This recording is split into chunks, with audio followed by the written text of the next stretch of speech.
Welcome back to the Shoutout Podcast. Once again, we are back after a long hiatus.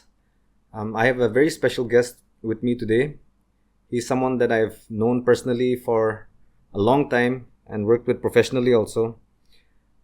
He's someone that has established himself as a household name in the music scene, establishing himself as one of the biggest artists in Nagaland. He's amassed millions of views on YouTube and all these other platforms. He's collected an army of fans all across Nagaland, won multiple awards, including national awards, and all the while remaining very humble, which is one of the reasons I respect him a lot. Welcome to the podcast, Moko Koza. Finally, thank you. Thank you for having me. Thank you for joining the podcast. It's been a long time that we sort of discussed this, but I'm happy we can finally get this on board. What are you busy with these days with work? Currently I'm just open up a restaurant with my friend. So Congrats on that. Yes. So I'm investing my time on that restaurant. What's the name of the place? What the people know? It's called Modiki. Modiki. It's like the name for angami, the popular meat Dish. Yeah. Modi. So it's located at Timpati. Okay. So congrats on that. Before you begin, as usual, let's start with the shoutouts. You know what this is. I'll start off my shoutout and then you can go after me. Okay. So my shoutout for this episode goes out to two individuals who have performed exceptionally well in recent times and brought home laurels back to our people. The first shoutout goes out to Mr. Hokato Hotoje Sema, who we know that he reached the pinnacle of sporting excellence, participating in the Paris Paralympics and bagging the bronze medal in the shot put. I know we're all very proud of him, but I think what's very important is that we finally have this a new sporting hero of our time and one that was long overdue. And my second shout out goes out to former Miss Nagaland, Rofa Wiso, who recently participated in the Miss Universe India, where she finished 4th, which is a big achievement. And we are all very proud of her. And more so, I mean, personally for me, because I think she represented us very well on that stage, especially when it came to her answers and the way she spoke. So a big shout out and thank you so much to Mr. Hokato and Rafa. Well, from my side, I would like to give a big shout out to all the Nagas, all the self-made Nagas, like who is doing it every day, struggling, started from scratch and proving the society wrong that government job is not the only way, like all the entrepreneurs, businessmen, musicians, videographers, photographers, and the list goes on, breaking the barriers and breaking the stereotype and inspiring us every day. So huge respect to all of you, and this is my shout out. Wonderful shout out. I think I'll give a shout out to you also. That's you fall in that category also, doing it on your own and breaking the stereotypical mold that, especially in our society, I think we have, right? In Nagaland, it's always about the government job. Let's rewind a little bit back and go towards your childhood. Why don't you share, with the people? You being like this public figure, obviously, like our celebrity, local celebrity. A lot of people would be knowing a lot about you, but I feel like a platform like this, where we can go in detail and talk. And I just want to give you a lot of time to share your side that a lot of people might not know, even though millions may be knowing who you are. So just take us back, like how it was. So born and brought up from D Block. Represent. Represent. So I grew up from a very normal family. Like we have four brothers and then 2 younger sisters and my mom. And grew up from a Christian family, born and brought up, and it was very normal growing up. Okay. Yeah. And what about like your schooling was like? So I did my schooling from Shalom School. Like I did my class A and B, but the school is no more. Okay. And then my class grade 1 till 10th, I did my schooling in Ministers Hill Baptist Higher Secondary School. And then right after that, from my college, I joined Science College until till my masters. I was in Science College. Okay, so I mean, you just ran right through it, but like, share with us a little bit about like who Moko was, like growing up. Like, what were some of the things that you enjoyed doing? I'm guessing that you weren't so much into studies, or how was that? Maybe prove me wrong. Actually, I was very good in studies. Acha, my You know, bad. during my high school, I even, for 3 years I didn't even pay my school fees because there was a thing called Scholarship kind of thing? free scholarship. So if you get the first position in all the 3 terms, first term, second term, third term, so I got all the What class was this? Like which? class 6, 7, and 8. So for 3 years I just did my admission and I didn't pay my school fees. So Nice. Okay, and during that time, okay, say you were like studious that time, like you were totally into it. What were some of the things that you wanted to like, our as a child, our ambitions and all keeps changing all the time. Usually for most people. So like, what were some of the things that you wanted to be when you were younger? Actually, I always wanted to be a doctor, and my parents also wanted me to be a army doctor. So that was the thing. Specifically, army doctor. Army doctor, yeah. Why? There must be a story behind that or something. We were watching a movie one time. I remember we were watching a movie, and in that particular scene, it was a war movie, Indian war movie, and then I was watching with my parents, and they told me like you should become an army doctor, all the medics and all.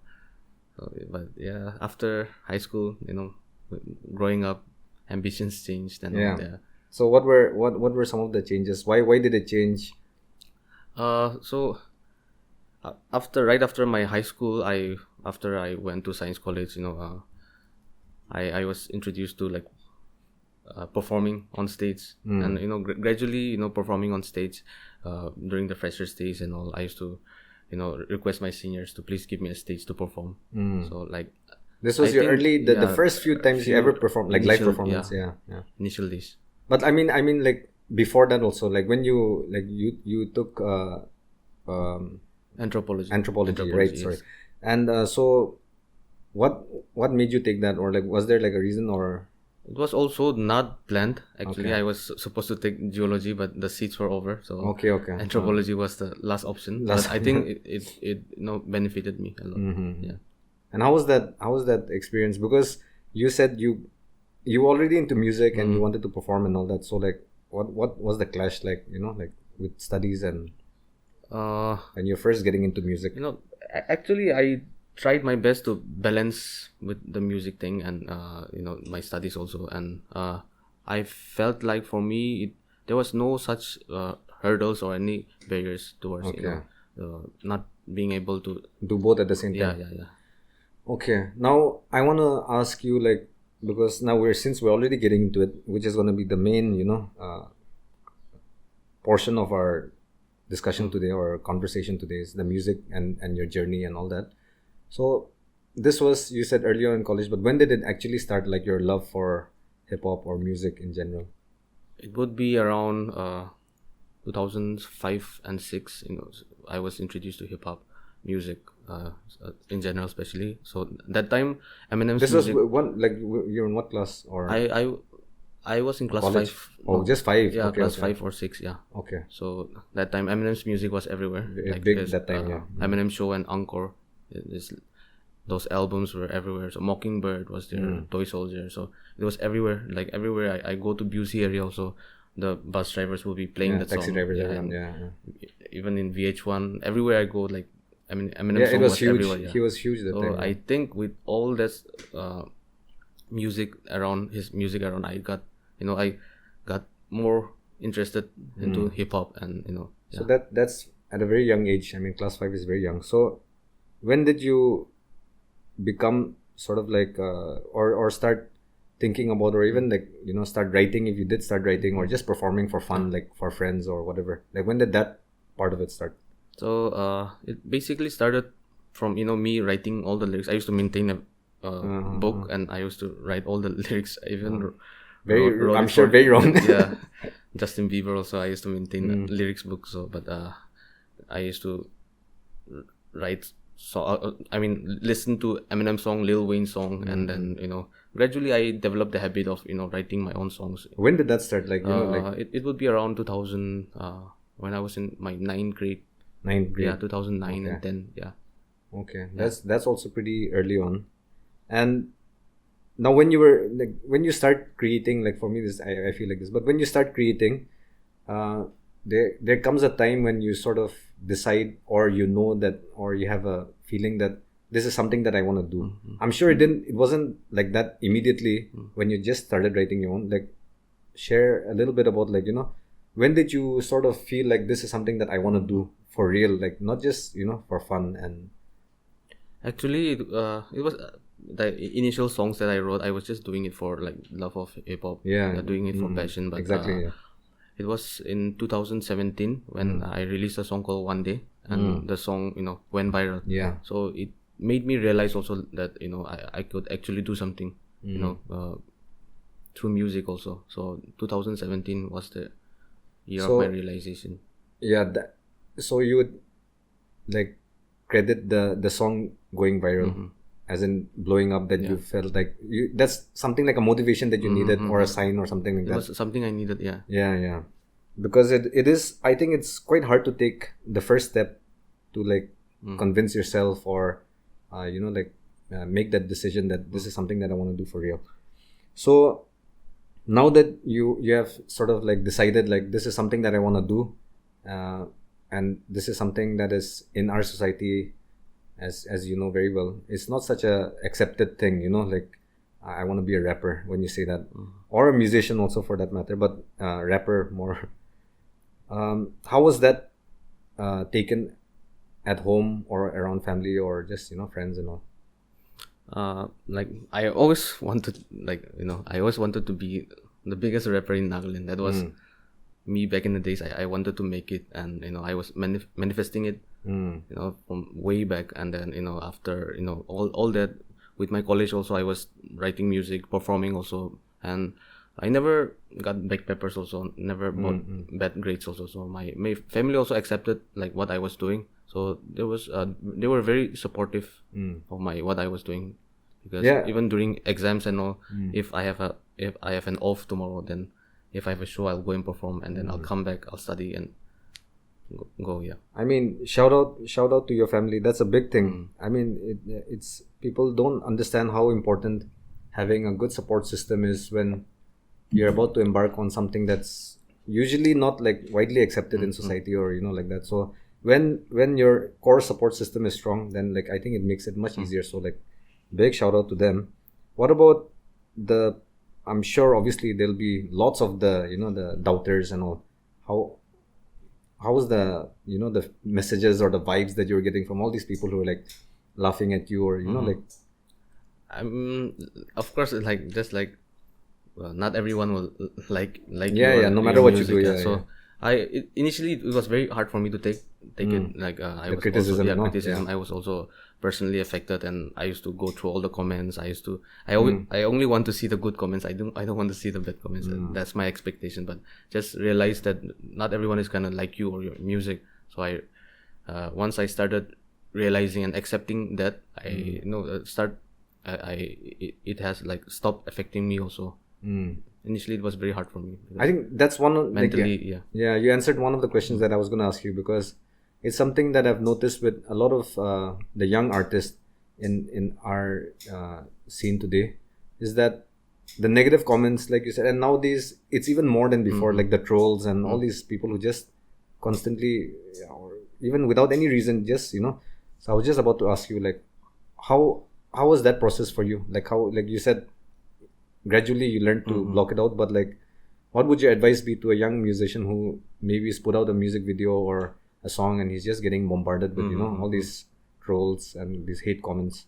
I would rather say like take it as a motivation, like take it as a motivation, and turn the negativity into positivity, and not be affected by it, because initially it's not going to be easy, but it's never if you learn to accept, and if you accept it, I think you can overcome it. Yeah.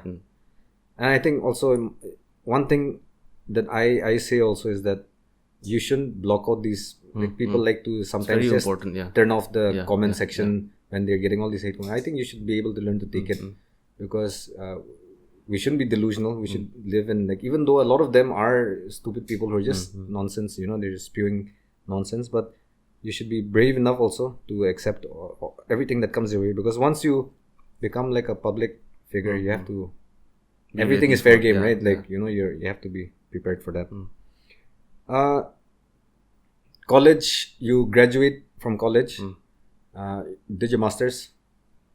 And then what was like the plan that time? Like if you said you had decided to do music, but at the same time you're finishing your studies also. So like, what was your plan? So right after my graduation, I didn't really like had the thought of like doing music full time. Like, of course, I wanted to make music. I would always keep on making music, but not like as a full-time career. Not as a full-time career, because my parents also, they wanted me to prepare for exams also. So that was also in the back of my mind. So I wanted to do both. So it was I was not really ready which to choose, what to do, what not to do. Which year was this when you finished your 2019? Yes. So obviously we have our relation with Infinity, and like it goes way back. I mean, to that particular moment, right, when I reached out to you, and also when I reached out to you, I remember we had a few meetings and like informal ones before we actually signed you. We had a few meetings. And what was your thought process that time? Were you still 50-50 on taking music as a full-time career, or by that time was it sort of you were convinced? Or before meeting me, I mean, like before we had that meeting and all that, I mean, for me, I was like 50-50. My decision was 50-50, but for me, I felt like it was a calling, a fate, that you approached me at the right time, and that gave me the confidence also to do like what I really wanted to do. So thank you for I mean, I'm very grateful to you also. I'm very happy to have been a part of your journey. I mean, it's been an amazing ride. But I just wanted to know, like, where you were on the fence. So you were not. I was 50-50. Yeah. So before signing to Infinity, like you were already like, as you mentioned, One Day and some other few songs like Poisa and all these had already got like quite big number of views on YouTube and all. And you had been performing a little bit here and there, right? Yeah. So how was that experience like before you joined Infinity? I mean, how were you just sort of enjoying that life? What were you like, it was very unprofessional because of course, everything I was just doing it on my own, and then I didn't have nobody to manage me also. So very unprofessional. But I enjoyed also, but at the same time I felt like it was just a learning process for me to establish myself as like being an artist. So there's one thing that I want to talk to you about when it comes to music, because we do have a few success stories, quite a few success stories when it comes to the music field in Nagaland, right? We have quite a few of them, and you being one of them. But what a lot of people don't see is also the struggles and the failures that some of these success stories have had to go through to get to where they are now.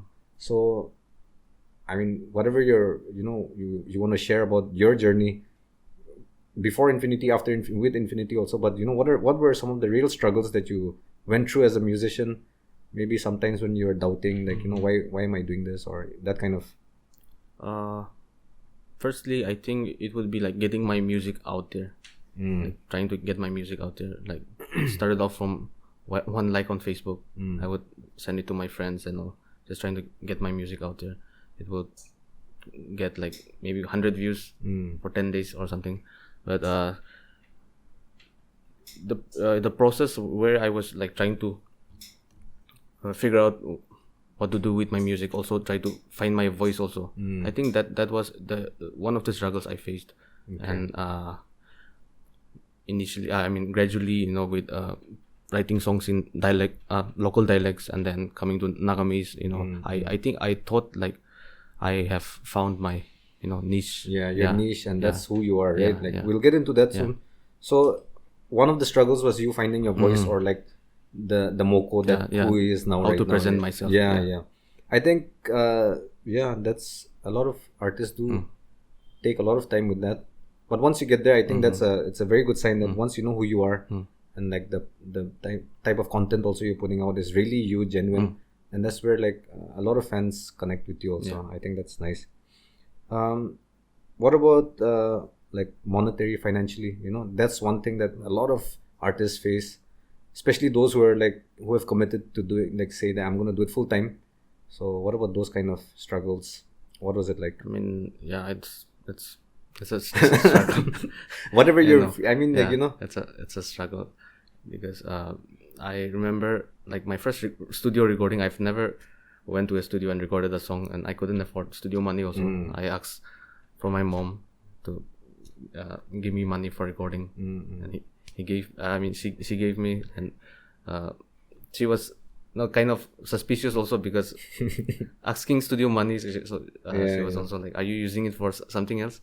But like financially also I had to struggle a lot. Right now, like by God's grace also, at least I can look after myself through music. But yeah, I mean, what's sort of like, this is something that I keep telling younger artists, but what from your mouth and from your like voice, like to these younger musicians who are struggling financially with music, as I mean with their career financially, what sort of advice would you give them? I would advise like to like put out more music and then perform more.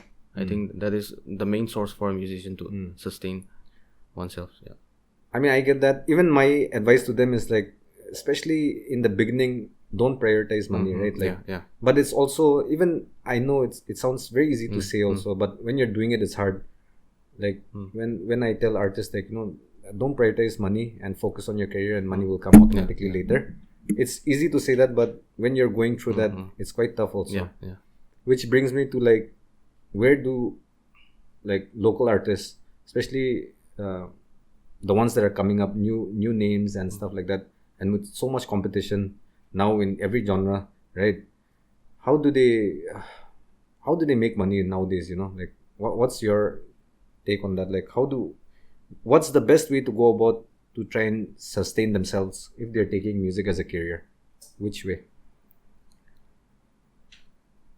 Earn and invest. I think that's so whatever little you earn, because in the beginning it's very hard to even get a gig, right? You know this. Save when you up, start off, save up, earn, save up, and invest. I think that's what I learned all this time. Yeah. But I mean to say, like when you're struggling, like when it's even hard to earn, like is it like keep your head down and just keep grinding even though the shows are not coming, or you'll have to do a lot of free shows. Like like even for me, I did a lot of free shows, and gradually got in touch to know, like, with people who organize events and all. So next time they call me, I can at least charge something. So I think that's one of the.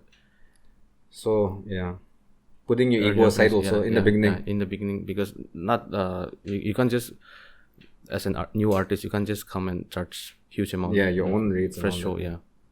But at the same time, also I think artists also have to quickly find out that when you don't need free shows anymore, for yourself, and when people shouldn't take advantage of you also. Always saying like it's a good platform, or it's a good, the famous. It has to stop at one point. At one point, right? But you should know it genuinely. Genuinely, yeah. You cannot have an ego and say like, I don't need free shows anymore. I mean, I won't do free shows anymore.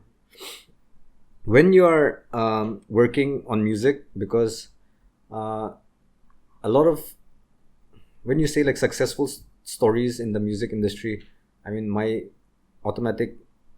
the people that I list out is always like, Alobo, Nise, the Tetsuyo sisters also.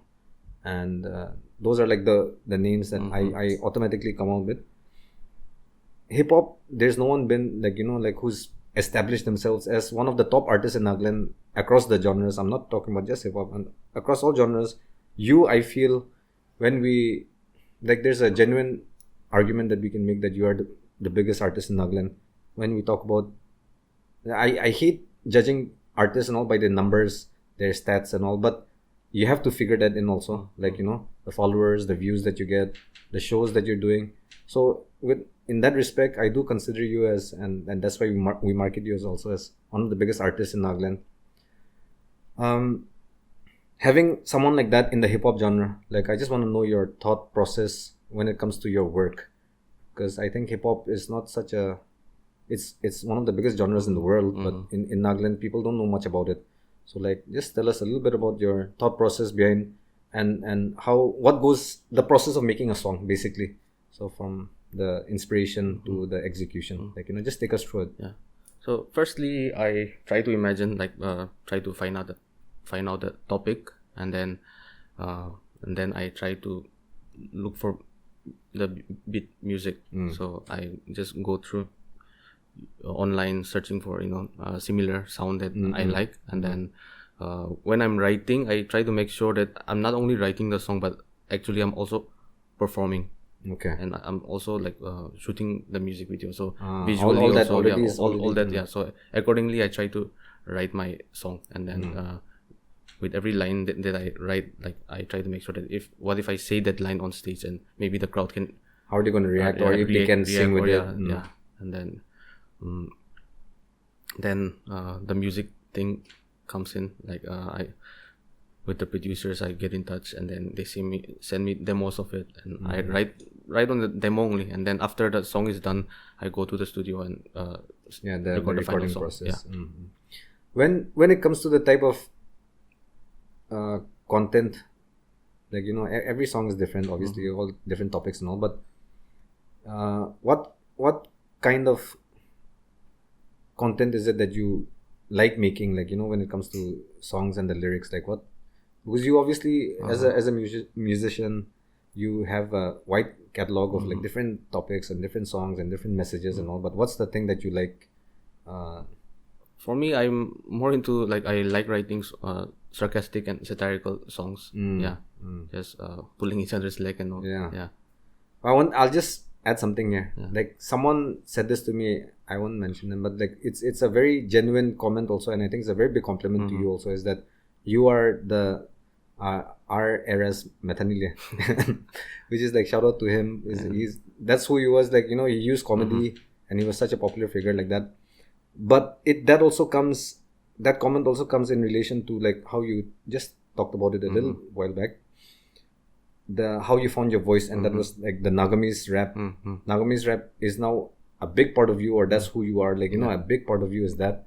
So just how did that come about, because like Nagamese, I don't think it was such a yeah.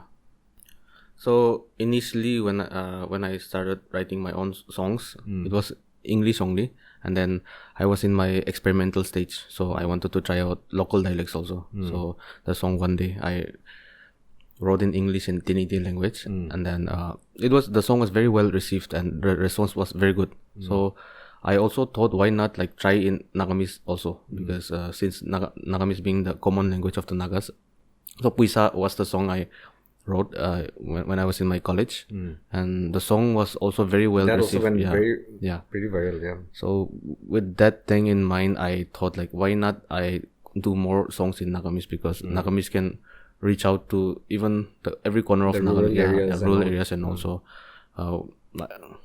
with the Nagamese thing, Naga Manu came about. There's all those came about. But why did it take a while for you? Because after Puisa, like that was before Infinity, and all, then we were doing, after we signed you, and quite a few songs came out before. Naga Manu was quite, was there like any hesitation in? Maybe I was not very confident enough to like go fully Nagamese, but with the Naga Manu song coming out, and I think that gave me more confidence now that I can actually write in Nagamese and be confident. How's the process when it comes to like songwriting in Nagamese? That's like, it's not very easy, because to speak is very easy, but just to like frame like every line by line and to rhyme each words, and then to find out certain words to rhyme, and you can't always repeat the same thing, because Nagamese is also sometimes very weird language, because both Hindi and it's all mixed up, so it's not easy composing in Nagamese. But if you have this idea in mind, and when you start writing, you get the picture, so gradually, slowly it comes into picture. and just like, which would you say is the easiest of the three? Because you've done in like the English would be be the easiest. easiest one. Yeah. Okay. When we're talking about Nagamese rap, and you just mentioned this also about how it reaches the rural areas and every corner of Nagaland. I've seen, like, we have seen all these videos of young kids in the Bostis or like far-flung areas who are rapping along to Naga Manu and all that. How does it feel to have that connection? That's such a nice thing for me to see, like, you having and fans in like the interior regions, and share a little bit about how you feel about that? I mean, it's always a blessing for me. I feel very grateful also, like with the music that I create. That it's not only the youths or the older people listening to it, but young kids. You know, just I don't know even do they understand or not, but just you know repeating the songs, the lines, and also performing those few lines. As a musician, it really feels good because that's the whole point of like creating music is like getting your music out there and connecting with the people. And I think also like on the flip side also we've seen some videos of like some old like mothers and all also just like dancing to the song. It's fun, but it's very nice to watch. I feel that is something that's made you like why I say like one of the biggest artists in Nagaland is because of that. The reach that you have is genuine. We've seen people like I just said posting videos of these people wherever like across the state, especially in the rural areas. Those are the ones I find very fascinating.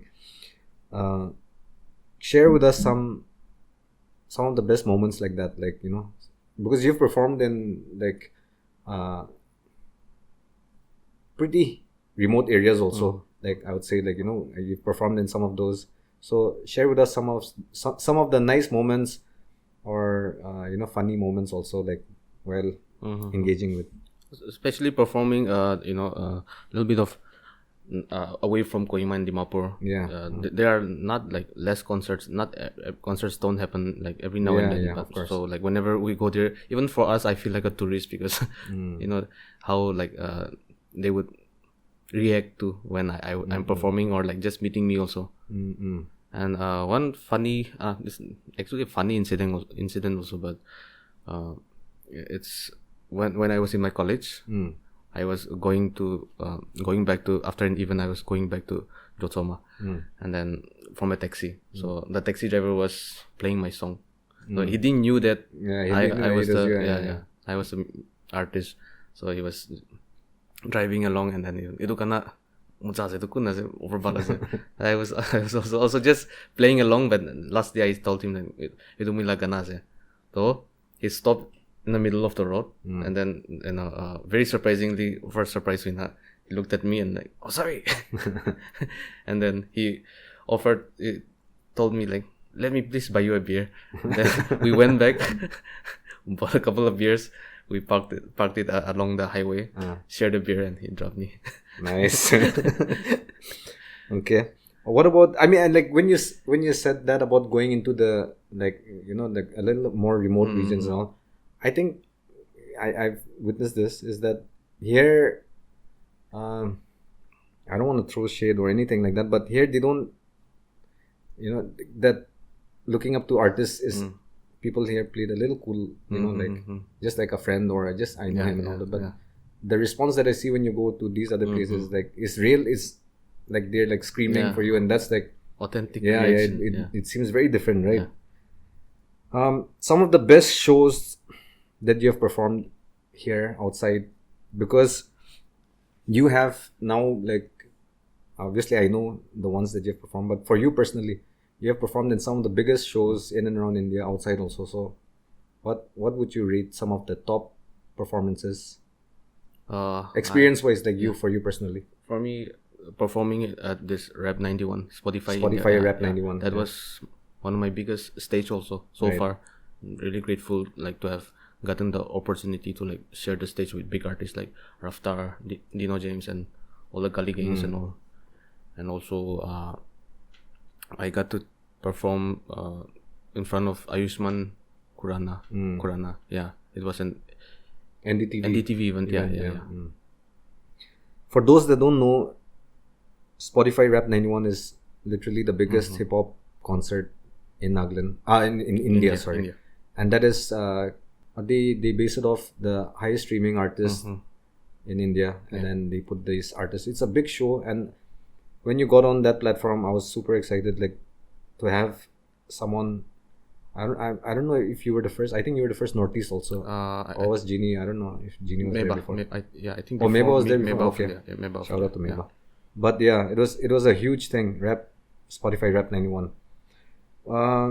Here in Nagaland, what about here in Nagaland? Like, what is like some Just experience-wise, it doesn't have to be like Nagaland experience-wise, I should say Jung Sang was also one of my favorite. Yeah. What was that? Like what concert was it, or what? It was actually their festival. Festival. Okay. So around 10,000 crowds were there, footfall. And then performing in front of many people. Yeah, that was quite an experience.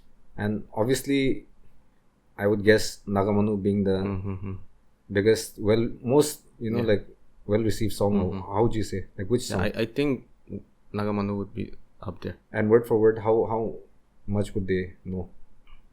Singing along.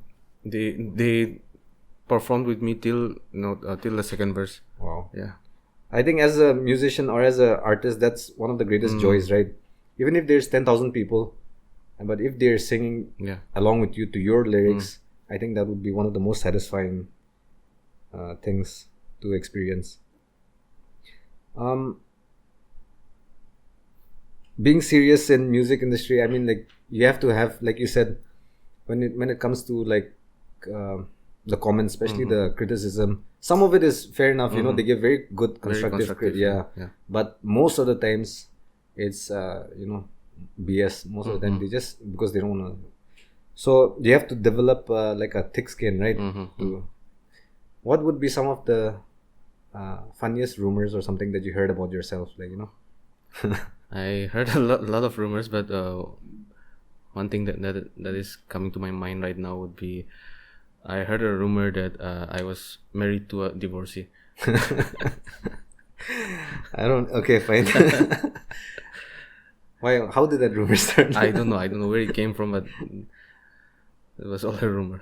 Okay, how come I didn't hear of that? Let's get on to, like, there's something that I want to talk about is hip hop, because I feel like this is something that in Nagaland we have a lack of hip hop culture, unfortunately. When you talk about Northeast, I think like Shillong and Mizoram have a real culture, right? Yeah. Not just rappers from way back, but like they have a culture, like So I envy that. But it's good to have like a platform like this, and then where we can just talk about hip hop and hopefully educate some people who like hip hop but maybe are not so into it and all. But let's start with the most basic thing, and that would be like, which are the rappers that really influenced you, and influenced you in the sense that I think it's a compliment to them when you say like, I've taken their style. It's not like biting, or it's not copying or anything, but it's a part of them is now a part of you, So like, which are some of these rappers that really influenced you? I would say Eminem was for sure my biggest inspiration, and then Lil Wayne and Ice Cube, Rakim.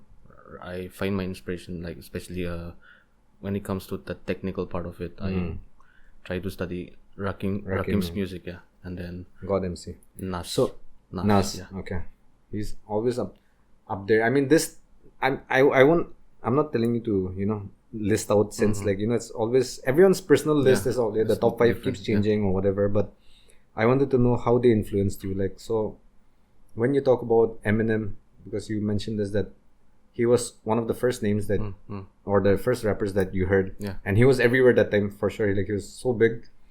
What was the biggest takeaways from him as a rapper?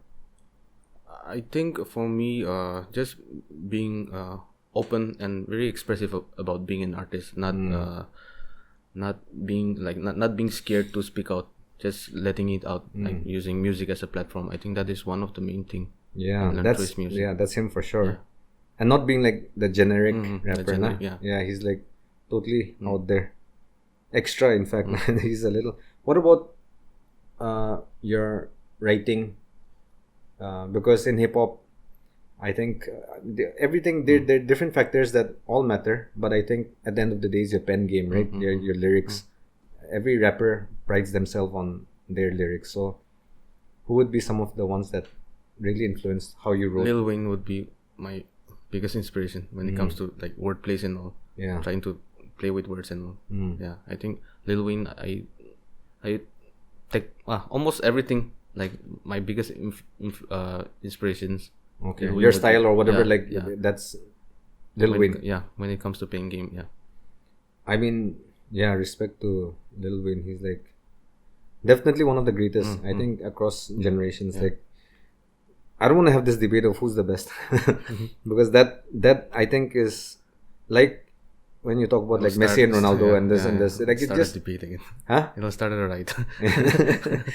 And also it'll go on forever, no? But the names that you mentioned, I think some of them are also on my list. When you talk about hip hop, like I just mentioned, the culture that is not here. When I talk about the culture, like when you go to Shillong or Aizawl and all, it really is there. You can feel the culture, like. And why hasn't that? What do you think? Why do you think that's not happening here in Nagaland? Because it is, hip hop's been. I was there like way back, but then like, how has that not become a culture? Because there are people who listen to hip hop from way back and still fans of hip hop from way back. But why isn't that culture thrived? In your opinion? I feel like people just listen to the music and they don't study the culture. They don't do their research. So I feel like the community hip hop, I mean the audience out here in Nagaland, especially due to lack of knowledge about the music, the culture, the genre. Because of that, I think the community is very small. I totally agree with that. I really agree with that. It's just maybe one song that is very popular. They'll just listen to that artist, but they won't go to the discography. Listen to someone the ones that are not so popular. Yeah. So I think it's just that. I like, it's not to throw shade on the community, but we do have a very small community, right? The hip hop community is very small in the sense, when you say fans, people who listen to hip hop, like as how people call them, the casuals and all, who just listen to it because they're the thing. But then they're the real hip hop heads who listen to a song, or if you put out a song, they're breaking down your lyrics. They're checking, like that's, if we had more of those, then I think it expand. And especially with rap, I think rap is, and hip hop is, the most important thing is the lyrics, right? So if people are not even listening to your lyrics, then how's it gonna grow? If they just like the song or just the chorus or that one line, then I don't think. How do we make this happen in Nagaland?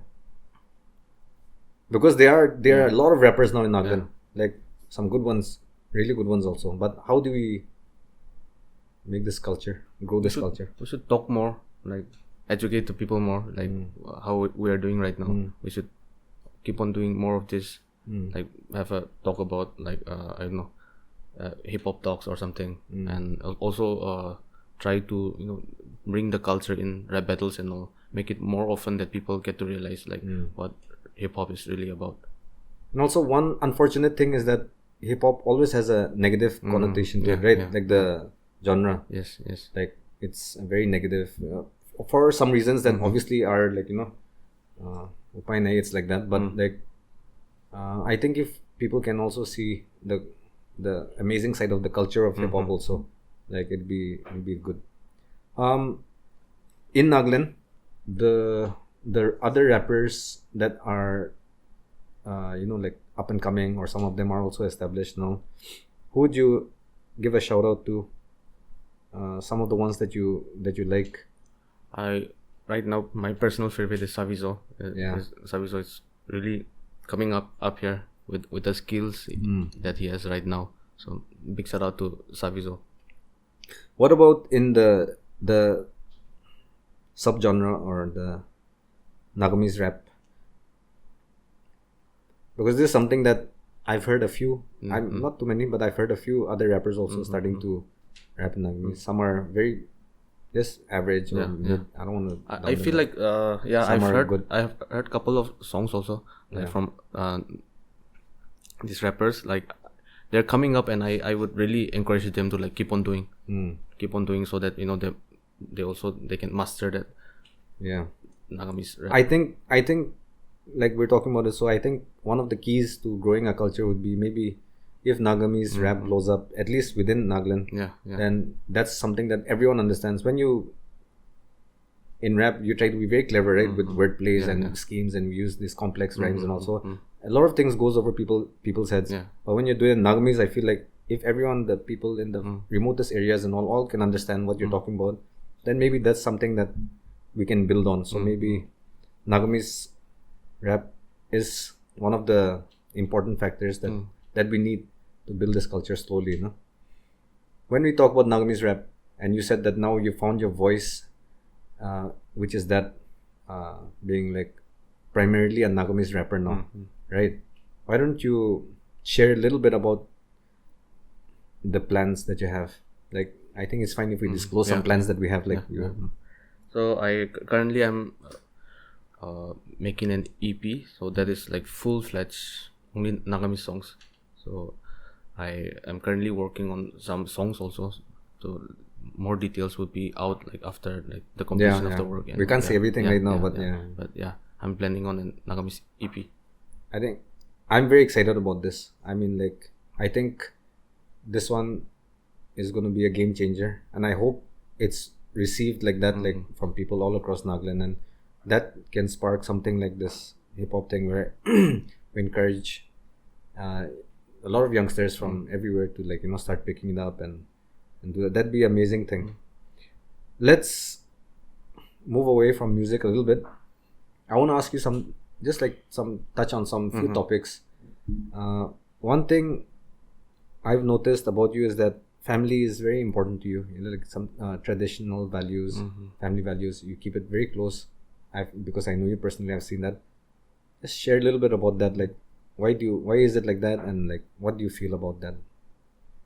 So like I said, like, grew up from like very loving family, and you know, they provided for me whatever I needed. Like, never made me felt less also. So all this thing, and you know, it's very important for me that family, we should always stay close to our family, because I am realizing that these days I not at home also, so like just going up and down here and there, so I never get family time also. So I think that staying away from the family makes me realize more about the value of like your loved ones and all. Absence makes the heart grow fonder.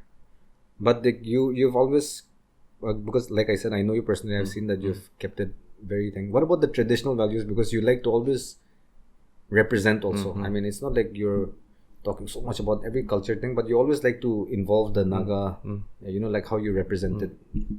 There's something about like identity. So I me being a Naga, I always want to represent like my roots, where I'm from. So the identity of who we are. So that is the main thing. I mean, I like to stay close with my roots. That is one of the best things I think I like about you also. It's because, and it comes across as really genuine, not like an act that you're doing this to get more people to follow you or something like that. I feel it's really genuine, and whether it comes in the form of like Tribally Savage, which was like a very badass song, like, you know, like that, or something like Boy from the Hills, which is a very emotional or more meaningful song. I think when you represent that, it comes off really genuine and something that like people also see it like that. One thing that I wanted to touch on quick, we discuss about this all the time off camera, and since this has been going on for a while, the NLTP Act, and the two of us, we've discussed this many times, but specifically from like an artist point of view or an artist perspective, like, what is some things that you want to share about? Like, I want to give you this time to just share. Coming from like my point of view as an artist, Right. like we have seen like states like Meghalaya and all, Guwahati, Assam, like all the events that are happening, like the sponsors and all, like those are big huge alcohol companies that are sponsoring the event. So what I feel is like, if we also have this kind of events in Nagaland, I feel like it's gonna create more, of course, more revenue also, but I think more big events can happen, and especially for the artists also, we can sustain ourselves much more better than what we're present, right? present. I 100% agree with this. We always discuss about this, right? And the fact is that like you said, the big shows, the festivals, are all sponsored by them, and we're not even talking about the big ones. I mean, like if NLTP Act is removed in Nagaland, then yes, of course, the big festivals or the big concerts might happen sponsored by this and that, but it'll also be the small yeah. pub gigs here. There's that, and there's like a constant, that's how the industry will slowly pick up, right? Like, and like you said, places here in Nagaland, unfortunately, they're also not able to pay artists well because they also have their own issues and they face their own troubles, right? So once that is lifted and that comes into place, and purely from a music industry perspective, I think it'll do big things. Yeah, it's gonna bring more opportunities also. 100%, yeah. So yeah, that's that with the NLTP. Hopefully, something good happens out of this. What about technology? You said you wanted to just share a little bit about this, like with in this day and age, technology being such a big part of our lives and all. You said you wanted to share a little bit about this, the pros and cons, the good side, bad side. So we all know that we are all living in a very modern world where technology is very advanced, and just like every baby is born with a cell phone these days. So it has its pros also, and also has its cons also. So sure. Just recently I was also very affected with some of the videos that were going virals on the social medias and all. So especially with the college students, like they keep on sending very explicit contents, sharing and making it viral. And this particular, I seen a couple of those contents, and I was also very affected by it. So I feel like it has to be very moderated, and that education should be taught, like how to correctly use the technology, especially mobile phones, internet, the internet. So it has its pros also and cons also. It has helped us in many ways, like how to connect with people, stay in touch with families and all. But as I was saying, with if it goes into the wrong hands, it can destroy someone's life also, technology. So we have to be very wise and also educate, especially the youngsters, the youths. I think that's a big problem that we face as a people, especially Nagas, and our like how we were fast forwarded from basically living in the jungle to we skipped so many phases of development and straight into that era where like it's modern technology. We're trying to keep up with the rest of the world, so we are also not very properly trained for that, I guess. But it's very important, like you said, the education of, as a parent, I'll tell you, like as a parent also, it's very challenging. It's very easy to guilty of it sometimes, to like just give them the iPhone or TV to just keep them distracted, no? But yeah, it's tough, like this day and age. I guess everyone has to. Who's gonna teach? Like you're saying, we need education, but it's hard to teach because like definitely not in like in schools and all. They're not gonna teach the proper way of like how we go about this. So I guess it depends on person to person too, and especially parenting. Parenting is very important. Our show, Shout Out Podcast, is like we like to give people their flowers, so to speak, and we feel that a lot of guests, they feel a little uncomfortable, or maybe like to talk about their accolades or their achievements and such, no? But I always encourage them, and I like it when they talk about like and just we amplify their achievements, because whatever you're doing, some people have achieved big things, some people have achieved smaller things, but whatever you have achieved, I think it's worth sharing with the people, and like letting the people know about it, because there may be so many people that don't know about what you're doing, what you've achieved also, and in that way just try and start this positive movement and of supporting one another.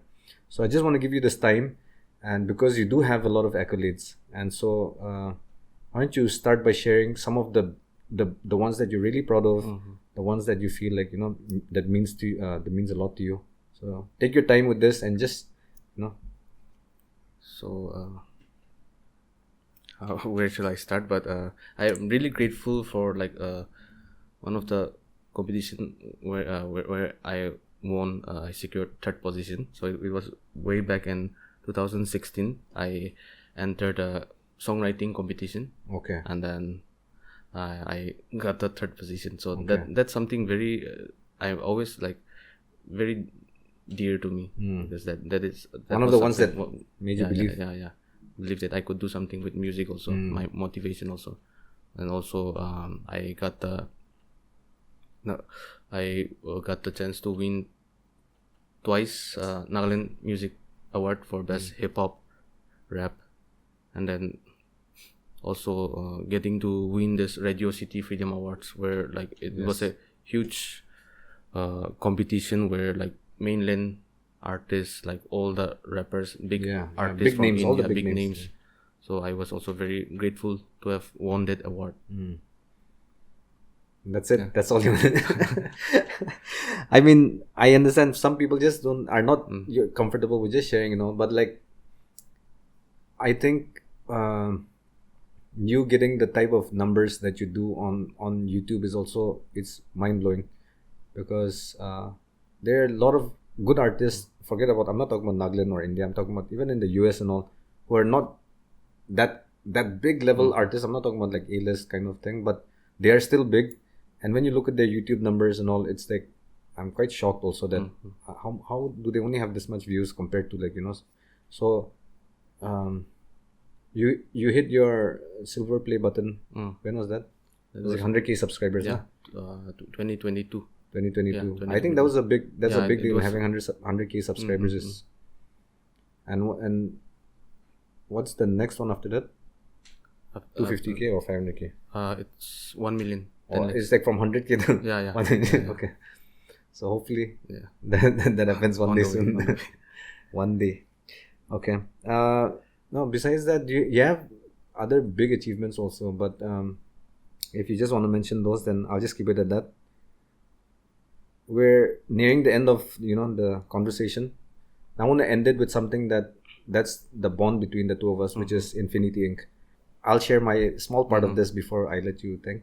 So basically 2019 was later part of 2019 or mid, I say, is when we signed you, right? Yeah. And we had just launched our label also in the beginning part of the month, and the whole focus on like when obviously we had to start scouting artists and who we wanted to work with and what are some of the priority targets and all that. And from the beginning, you were the one that we really wanted to have on board. And I was very happy like when I first met you, and like the signing happened way later, right? But like when we first met and the conversations that we had, the vibe was really good. Like I said, one of the things I respect most about you was how you were then, you're still now, keeping it very humble, keeping it real. So that's something that I really appreciate about you. And the journey so far has been like amazing. So I wanted to just hear what you have to say also, like because we talk all the time and all, but when on a public platform, what has your journey been like at Infinity? What are some of the good times, bad times, whatever? Just like take us through the beginning up until where we are now. I used to tell you this off camera also, but I'll say it on camera also. You being like the first Naga rapper, I really looked up to you when I was growing up. You were also one of my major influence, like from like especially from Nagaland. Like if someone can be a rapper like this, why can't I? So I'm always grateful to you. And then coming to like joining Infinity, it all firstly it was for me, I felt like it was more like a business thing, but gradually it turned into a family also. And also working with all of you made me establish myself more better as an artist also, as manage myself better as an artist also, be more professional. And it's been a while, like it has been quite a journey with Infinity, and I'm really grateful for everything that what the label has done for me. And like I said, it's not a business establishment, but it's like a home. It's like a family to me. So thank you, and shout out to all the people from Infinity. I appreciate that. That's really nice. I mean, you say it all the time, but like when you say it on a public platform, it's really nice. So, just want to let you know that we are also at Infinity, and me personally, we're like very happy that to have you on board as the the face of Infinity. Basically, from the beginning till now, we've had this we've the journey, ups and downs. We've obviously had the tough times also, but like I'm really liking how it's going, and thanks to a majority of it is thanks to you. We're gonna wrap up. Before we wrap up, we end with the messages. So the final thing is like I usually ask the guests to give one or two messages, maybe to friends and family, and second would be like the Nagas in general, or you can just mix them all up into. I'll just say it in general. Like I want to give a big shout out to my families, my close friends, and all the people for always supporting me in whatever I do, whichever step that I take, for always believing in me and never giving up on me. I want to give a big shout out to all of you people. God bless. Okay, thank you so much, Moko. I mean, you're a busy man. You have lots of gigs coming up even this week and all. I hope you're prepared for that. Yep. But thank you for hopping on the podcast. I really appreciate you. Like I said, Thank you for having me. Stay humble. Keep staying Moko Koza. Like be you, continue being you, and look forward to doing bigger and better things with you in the future. Wrap.